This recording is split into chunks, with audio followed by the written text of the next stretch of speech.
인도의 아무 증거 아니 되어도 믿음만을 가지고서 늘 걸으며 이 귀에 아무 소리 아니 들려도 하나님의 약속 위에 서리라. 걸어가세 믿음 위에 서서 나가세 의심 버리고 걸어가세 믿음 위에 서서 눈과 귀에 아무 증거 없어도. 할렐루야. 어제 주님의 은혜 가운데서 귀한 예배를 드렸습니다. 또 갑작스럽게 한두 명의 실수로 말미암아 코로나가 확산되는 이런 일들이 생기는데 우리 모두가 조심해서 속히 종식될 수 있도록 힘써야 되겠습니다. 오늘부터 3일 동안은 아브라함의 믿음에 대한 말씀을 같이 나누고 이어서 복음에 대한 말씀을 이틀 동안 계속 말씀을 나누도록 하겠습니다. 하나님께서 우리들에게 살아가는 모든 삶에 있어서 중요한 것은 바로 믿음으로 사는 삶이고 믿음 속에서 승리하기를 우리가 원하시기 때문에 우리가 승리하기를 원하시기 때문에 하나님께서는 항상 우리들에게 이런 우리들 자신을 돌아보면서 믿음으로 살 수 있도록 힘과 용기를 주십니다. 오늘 첫 번째 시간은 바로 아브라함의 믿음에 대한 얘기입니다. 계속 믿음으로 사는 것에 대해서 말씀을 나누고 있는데 우리가 반복해서 강조하고 있는 것은 제가 강조하고 또 성경이 강조하고 있는 것은 뭐냐면 믿음으로 사는 것은 눈으로 보는 것이 아니라 눈에 보이는 것을 근거로 사는 것이 아니라 믿음으로 사는 것이 참된 삶이다 라고 말씀하고 있죠. 대부분의 사람들은 내 눈으로 봐야 믿겠다고 하고 내 눈이 모든 판단의 근거라고 생각하지만 그러나 하나님께서는 그게 아니다라고 우리들에게 말씀하고 계시죠. 그래서 히브리서 6장에서도 11장 6절에서도 뭐라고 말하고 있냐면은 믿음이 없이는 어느 누구도 하나님을 기쁘시게 하실 수 없습니다. 하나님께 나아가는 자는 그가 계시다는 것과 그를 찾는 자들에게 상 주시는 이심을 믿어야 될 것이다 라고 말씀하셨습니다. 하나님을 기쁘게 하는 방법은 다른 데 있지 않습니다. 여러 가지 우리가 수고와 노력을 통해서 하나님을 기쁘게 하실 수도 있겠지만은 그런 것들은 완전하지 못하죠. 왜냐하면 하나님의 완전하심을 우리들이 따라갈 수가 없기 때문이죠. 그렇기 때문에 하나님이 원하시는 것은 우리가 정말 하나님을 믿고 우리를 창조하신 하나님, 우리를 축복하신 하나님, 지금도 살아계신 하나님, 그리고 나아오는 사람들에게 상급을 베푸시는 하나님, 이 하나님이심을 믿고 온전히 주님 앞에 나아갈 것을 주께서 원하시고 계시다라는 사실입니다. 그래서 히브리서 11장에는 우리가 다 알다시피 믿음의 조상에 대한 얘기가 많이 나오지 않습니까? 그 중에서도 가장 중요한 믿음의 조상은 누가 뭐라고 해도 바로 아브라함이라고 볼 수가 있을 것입니다. 그래서 아브라함이 창세기 11장 뒷부분에부터 시작해서 12장까지 아주 아브라함의 믿음에 대한 얘기가 이제 시작되고 그 이후에도 계속 아브라함에 대한 믿음이 나오는데 자, 우리는 여기에서 이제 아브라함의 믿음을 오늘 히브리서 11장 8절에서부터 10절까지 나오는 말씀 속에서 세 가지 분야를 생각해 보도록 하겠습니다. 오늘은 첫 번째, 두 번째, 세 번째 하루하루씩 한번 세 가지를 따로따로 나눠서 생각하려고 합니다. 히브리서 11장 8절에서 10절에 이렇게 기록되어 있습니다. 믿음으로 아브라함은 하나님께서 그에게 약속하신 땅으로 가라는 하나님의 부르심에 순종하였습니다. 그는 가야 할 곳도 모른 채 자기 고향을 떠났습니다. 그는 믿음 때문에 하나님께서 자기에게 약속하신 땅에 가서 살 수 있었습니다. 그는 그곳에서 갈 곳 없는 나그네처럼 살았고 같은 약속을 받은 이삭과 야곱과 함께 장막에 거하였습니다. 10절 아브라함은 영원한 터가 있는 성을 기다리고 있었습니다. 그것은 바로 하나님께서 계획하고 세우신 성입니다. 사랑하는 성도 여러분, 우리가 알다시피 하나님께서는 아브라함에게 창세기 12장 1절에서부터 4절까지 나오는 말씀 속에서 너희 본토 친척 아비의 집을 떠나라고 명령을 하셨죠. 그리고 내가 너에게 가르쳐주는 땅으로 가라. 그리고 이것을 내가 순종하면은 내가 너로 어떤 존재가 되게 하겠다라고 하는 많은 약속을 주신 것을 볼 수가 있습니다. 자, 아브라함은 이 명령에 따라서 순종을 했죠. 근데 그렇기 때문에 첫 번째로 우리가 생각해 볼 수 있는 것은 바로 뭐냐면 아브라함의 믿음의 모범은 순종하는 믿음입니다. 그리고 이 순종은 사실 아브라함의 경우는 상당히 많은 것을 버리고 그리고 많은 위험을 뒤집어 쓰고 흔히 세상적으로 말하면 어떤 리스크를 감당하면서 여러 가지 많은 문제를 감당하면서 출발한 것이 바로 아브라함이고 이것이 바로 순종에 있어서 중요한 부분이다라는 것입니다. 자, 그럼 고향을 떠나. 너 아주 하나님께서 직접 찍어서 말씀하셨죠. 너희 본토 친척 아비 집을 떠나라. 고향을 떠나라는 것이죠. 자, 우리나라 노래에서도 고향을 떠난 사람들에 대한 슬픔과 안타까운 모습들을 많이 노래하고 있고, 또 고향의 봄이라고 하는 노래를 통해서도 동요에서도 고향의 봄이 얼마나 풍요롭고 즐거운 것인가 하는 것을 기억하는 노래도 부르기도 합니다. 그러니까 이 고향이라고 하는 것은 의지할 사람이 있죠. 내가 태어난 곳이기도 하고, 또 그곳에서 즐거운 추억도 있고, 또 많은 관계가 있지 않습니까? 사람들의 관계가 있죠. 그렇기 때문에 이러한 것들은 바로 내가 의지하고 살아왔던 것이 고향이죠. 신체적인 적응도 그 고향 땅에 잘 익숙하지 않습니까? 거기에서는 눈만 감으면 뭐가 있고, 어디 가면 뭐가 있고, 심지어 어디에 가면은 누구네 집에 가면 뭐가 있고, 이런 것들이 다 기록되는 것이 고향이지 않습니까? 그런데 그런 것을 떠나라 하는 것입니다. 그래서 이 떠났다라고 하는 말은 무슨 뜻이냐면, 결국은 내가 인간으로서 의지하고 살아야 될 모든 것들을 떠났다라는 것이죠. 떠날 수밖에 없어서 떠난 경우도 있습니다. 도저히 그 고향에서는 먹을 것도 없고 아무것도 없으니까 떠날 수밖에 없어서 떠난 사람들이 많이 있습니다. 그러나 오늘 하나님께서 아브라함에게 말씀하시는 명령은 떠날 것이 그렇게 머무를 수 있는 형편이 안 되고 차라리 떠나는 게 내 인생에 더 좋은 길이기 때문에 떠난 것이 아니죠. 어떤 사람들은 돈을 벌기 위해서 가정을 끊고 고향을 등지죠. 성공하기 위해서 고향을 등집니다. 좀 더 공부하기 위해서도 고향을 등지기도 합니다.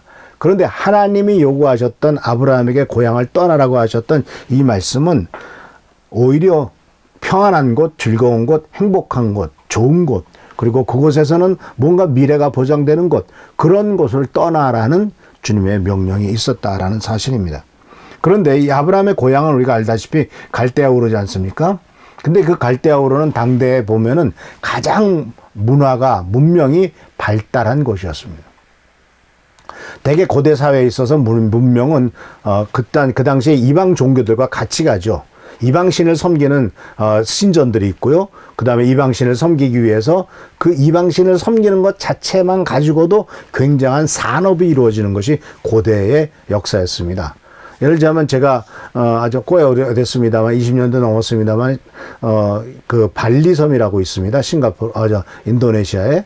거기에 이제 청년들을 데리고 선교를 한 보러 간 적이 있었는데, 거기가 이제 발리섬의 제일 중요한 도시가 덴파사예요. 근데 그 덴파사에를 한번 들어갔는데 시장을 구경하게 됐거든요. 근데 시장 갔더니 아주 굉장히 큰 가게가 있는데, 바로 그 가게가 뭐냐면 꽃가게였습니다. 이 꽃가게가 도대체 뭘 하는 데인가 했더니, 그 발리라고 하는 섬이 바로 힌두교를 섬기는 섬이었고, 바로 집집마다 골목 어기어기마다 힌두교 신당이 있고, 거기에다가 매일 아침마다 힌두교 신에게 꽃을 바치는 게 그들의 아주 중요한 일이었습니다. 그렇기 때문에 그 꽃산업이 엄청나게 발전한 거죠. 이와 같이 고대에서도 마찬가지로 그 갈대아우르라고 하는 것은 우상 숭배가 아주 대단히 발전된 곳이었고, 더군다나 아시다시피 아브라함의 조상은 우상을 만들어서 팔았던, 하나님을 믿지 않았던 사람이었죠. 그러니까 바로 이 고향을 떠나라고 하신 것은, 현재 내가 사는 삶이 뭐냐? 하나님 없이 세상에서 성공만을 바라보는 삶이었다. 그리고 미래적인 것을 봤을 때 너의 미래는 여전히 우상 숭배하는 삶으로서 살아갈 수밖에 없고, 도덕적인 타락과 많은 문제점 가운데서 너의 인생은 망칠 수도 있다. 그리고 너의 후손도 망칠 수가 있다. 이러한 현재적인 이유와 미래적인 이유가 있었기 때문에 하나님께서는 아브라함의 고향을 떠나라고 명령하신 것을 볼 수가 있습니다. 그런데 이제 이 아브라함이 순종을 합니다. 이 아브라함의 순종에는 오늘 본문 말씀에 보면은, 성경 말씀 속에서 그 창세기 12장 1절에서 4절에 나오는 말씀 속에서 바로 그가 가나안 땅을 향하여 그의 고향인 하란을 떠날 때, 그의 고향인 갈대아우르와 하란을 떠날 때 그 나이가 75세였다라는 기록이 나옵니다. 그래서 첫 번째 순종의 첫 번째 중요한 그 특징은 바로 뭐냐면, 연령을 초월한 순종이었다라는 것입니다. 사실요, 이 청년들하고 노인들하고 같이 나이 든 사람과 비교해보면 순종을 누가 잘할까요? 저도 이제 나이가 꽤 들뜨게 됐지만은 젊을 때 더 모든 것을 주님 앞에 순종을 잘하지, 나이 들면은요, 자기 고집이 더 많아져요. 지금까지 살아왔던 것이 굉장히 익숙하잖아요. 근데 이 아브라함이 75년 동안이나 있었던 익숙한 곳입니다. 물론 이제 자기 아버지인 데라가 먼저 데리고 와서 이제 하란이란 곳에서 조금 살긴 살았지만은 어쨌든 그 고향이 굉장히 익숙한 곳이잖아요. 그가 부르심을 받았을 때가 75세예요. 인생을 정리할 나이란 말입니다. 그런데 그 나이에도 하나님의 명령이 받았을 때 그 명령에 순종했다는 것이죠. 그 사회학적인 통계를 보면은 10대 예수 믿을 확률과 60대, 70대 예수 믿을 확률은 굉장히 차이가 납니다. 특히 나이가 들어가면 들어갈수록 예수님을 믿을 확률이 떨어집니다. 그렇기 때문에 사실 우리가 어린 자녀 때부터 분명히 신앙의 가치관을 심어주고 기독교 신앙을 집어넣는 것은 굉장히 중요한 일입니다. 어렸을 때 쌓인 신앙이 그 잠언에 나오잖아요. 어렸을 때부터, 3살 때부터, 그 어렸을 때부터 하나님의 말씀을 가르쳐라. 그러면 80이 되어서도 그 길을 떠나지 않을 것이다. 그래서 첫 번째로 오늘 우리들에게 주시는 말씀의 중요한 것은 바로 뭐냐면 연령을 초월한 순종의 모범을 보였다라는 것입니다. 75세에 자기에게 익숙한 모든 것들을 버리고 이민 갔다란 말과 똑같아요. 지금까지 내가 익숙하던 모든 것들을 다 간두고 그것도 미국에서 거꾸로 아프리카 오지로 갔다는 뜻과 같습니다. 좋은 땅에서, 대한민국에 살다가 저기 이리안자야라든가 아주 정말 석기시대 같은 그런 곳으로 갔다라는 뜻과 같습니다. 그런데 그 나이에 75세에 동시에 이것은 우리들에게 뭘 가르쳐 주냐면 하나님 앞에서는 나이가 문제가 되지 않는다는 거죠. 왜냐하면요, 하나님께서는 나이를 가리지 않고 부르세요. 모세를 부르신 것도 80세였고요. 그리고 여호수아와 갈렙을 다시 불렀을 때도 그들은 이미 그들도 거의 80쯤 됐을 때예요. 왜냐하면 모세가 120세에 죽지 않습니까? 그러니까 거의 80쯤 됐을 때요. 아주 나이도 스스로 얘기하잖아요. 갈렙도 나도 벌써 나이가 80이지만 하나님의 일을 할 수 있다라고 이렇게 나서지 않습니까? 그래서 첫 번째가 바로 뭐냐면 연령을 초월한 순종이 필요하고 하나님께서는 연령을 가리시지 않고 부르시기 때문에 이 하나님의 명령에 순종했던 아브라함의 믿음은 순종의 믿음은 연령을 초월한 믿음이었다라는 것이죠. 두 번째는요, 바로 성경 말씀에 대하면 뭐라고 말하냐면은 가야 할 곳도 모른 채 자기 고향을 떠났다고 그래요. 이 표현은 상당히 의미가 있습니다. 자, 우리가 어딜 여행을 간다고 칩시다. 꼼꼼한 사람은 어디에 몇 시에, 그러니까 외국에 가도 그렇죠. 몇 시 비행기에 몇 시에 타고 거기에서 무슨 차를 타고 어디 가서 어느 집에서 묵고 어느 호텔에서 묵고 그 다음에 렌트카는 뭘 하고 그 다음에 집밥은 어디서 먹고 하다못해 뭐 한 10박 11일, 12박 13일에도 그냥 모든 것을 데이터를 다 짜서 어디 가서 밥 먹고 뭐하고 다 짜갖고 가지 않습니까? 근데 아브라함은 그런 거 아무것도 없이 가 그랬더니 그냥 출발했다는 겁니다. 어디로 갑니까? 그냥 따라와 했다는 겁니다. 갈 때마다 내가 인도해 주겠다라고 말씀하셨다는 겁니다. 내가 믿고 따라오면은 내가 그 다음에 널 인도해 주겠다라고 말씀하셨다는 겁니다. 그렇기 때문에 아브라함의 순종은 어디로 갈지를 알지도 못하고, 그러니까 아무것도 모르는 백지 상태에서 그냥 따라오라고 그러니까 따라갔다는 겁니다. 이게 참 쉽지 않은 일이죠. 하나님 지도라도 좀 보여주십시오. 어디로 가야 되나요? 그냥 따라오라니까. 근데 사실은요, 인생길은 그럴 때가 더 많아요. 이런 비유가 있지 않습니까? 정글을 가게 됐습니다. 근데 정글은 어디가 길인지 모르잖아요. 그러니까 어쩔 수 없어서 그 동네 사는 사람을 한 사람 부탁해가지고, 그 사람에게 이제 돈을 주고, 어디를 가자고, 어디까지 좀 데려다 달라고 그랬습니다. 그 사람이 이제, 앞장서서 갑니다. 큰 칼을 하나 들고 나무를 쳐가면서 갑니다. 그럼 뒤에 따라가는 사람은 그냥 따라가는 거예요. 물어봅니다. 어디가 길입니까? 내가 길입니다. 내가 길이다. 그곳에 당신 가기 어렵습니까? 어떻게 갈지 모르잖아요. 그냥 날 따라오십시오. 내가 길입니다. 주님께서 말씀하고 계세요. 천국 가고 싶으냐? 내가 너를 천국으로 인도해 주겠다. 하나님 나라를 인도해 주겠다. 가장 복된 길로 인도해 주겠다. 나를 따라와라. 따라가면서 묻습니다. 주님, 길이 어디입니까? 길이 어디입니까? 내가 길이다. 라고 주님이 말씀하고 계세요. 바로 나를 따라오면은 너에게 축복된 가장 좋은 것을 주겠다. 나를 따라오면은 천국으로 인도해 주겠다. 이게 하나님이 주께서 우리들에게 하시는 말씀이지 않습니까? 그렇기 때문에 아브라함의 순종은 지식과 경험과 모든 것을 초월한 순종이었어요. 그렇기 때문에 사실 어려워요. 우리가 그 다음날 뭐 할 거 모든 걸 스케줄을 다 짜고 그렇게 하라고 또 가르치지 않습니까? 또 일이 많아지고 또 높은 자리에 올라가면 5분 단위의 스케줄도 막 나오잖아요. 그런데 하나님께서 우리들에게 요구하셨던 이 아브라함이 따라갔던 아브라함의 순종은 아무런 정보도 없어요. 가본 적도 없어요.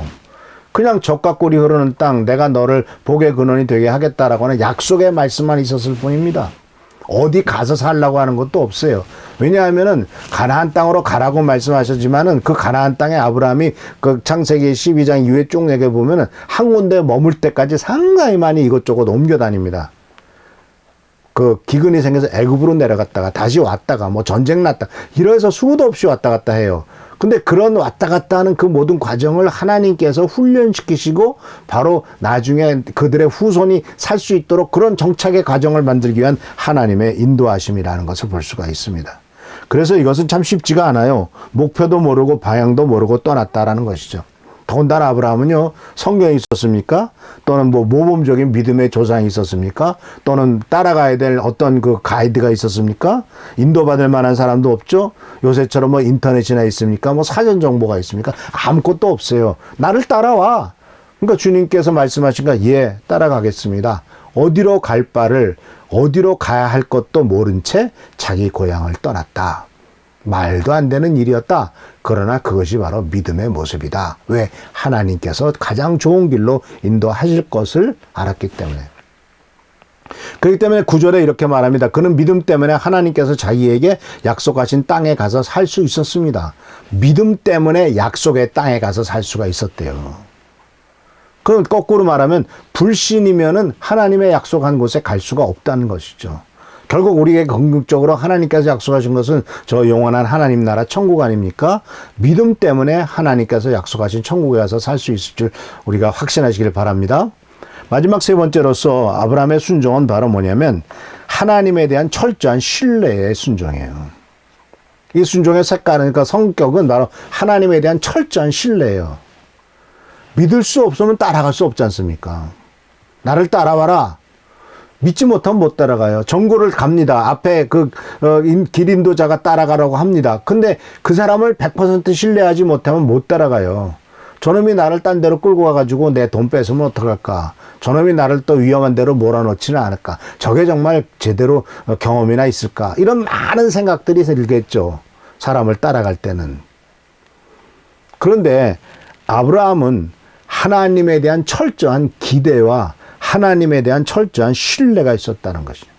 그것은 하나님은 틀림없이 나를 인도하셔서 가장 좋은 길로, 행복된 길로, 복된 길로 가게 하실 분이다라고 하는 믿음이 있었다는 겁니다. 이게 굉장히 중요한 포인트죠. 우리가 신앙을 가질 때 하나님에 대한 믿음, 하나님은 선하시고 인자하시고 복 주시는 분이시다 하는 약속의 말씀에 대한 믿음, 하나님 자신에 대한 신뢰, 이것이 바로 믿음에 있어서 가장 중요한 아브라함이 보여주었던 순종, 철저한 신뢰의 순종을 보여준 것을 알 수가 있습니다. 그래서 첫 번째로 바로 뭐냐면, 첫 번째는 연령을 초월한 순종이었고요. 두 번째는 지식과 경험을 초월한 순종이었습니다. 마지막 세 번째는 철저한 신뢰의 순종이었음을 따라 아시길 바랍니다. 그래서 이러한 순종도 우리들이 따라감으로써 하나님의 약속과 축복과 은혜를 누리는 우리 귀한 성도님들 되시기를 축원합니다. 감사합니다. 기도하겠습니다. 좋으신 주께서 오늘도 우리들과 함께 하셨느라 감사드립니다. 하나님은 우리들을 향하여 가끔은 우리가 이해하지 못할 수 있는 요구를 하고 계시고 따라오라고 말씀하십니다. 우리가 철저히 신뢰하며 따라갈 수 있도록 하시고 그리함으로 말미암아 주께서 약속하셨던 것을 누릴 수 있도록 도와주옵소서. 아브라함처럼 하나님을 믿었기 때문에 하나님이 약속하신 땅에 가 거할 수 있었다라고 하는 이 고백이 바로 우리의 고백이 되도록 도와주셔서 이 모든 일들을 잘 감당하도록 축복하여 주옵소서. 주께 감사하고 예수님의 이름으로 감사하며 축복하며 간절히 기도하옵나이다. 아멘. 금주도 주님의 은혜 가운데서 승리하는 여러분 되시길 축원합니다. 그리고 계속 우리 기도를 우리 한은조 선생님 재판이 자꾸 늦어지는데 가장 좋은 길로 주님이 인도하시기 위한 과정이라고 믿습니다. 또 최순교 장로님도 속히 건강해지시도록 기도해 주시고 또 재활치료하는 장로님 그리고 또한 수술한 공기도 입사님, 준이, 또 유관난 성도님, 그 외에도 여러 가지 질병 때문에 고생한 분들을 위해서 기도해 주시길 부탁합니다. 그리고 내일 12일 날 우리 또 김순열 장로님 이사하시는데 이사 잘할 수 있도록 또 기도해 주시길 부탁드립니다. 감사합니다. 거룩함을 두고 맹세한 주 하나님 아버지는 장인보다 그 귀한 모든 약속 믿는 자에게 능치 못할 무슨 일이 있을까. 걸어가세 믿음 위에 서서 나가세 의심 버리고 걸어가세 믿음 위에 서서 눈과 귀에 아무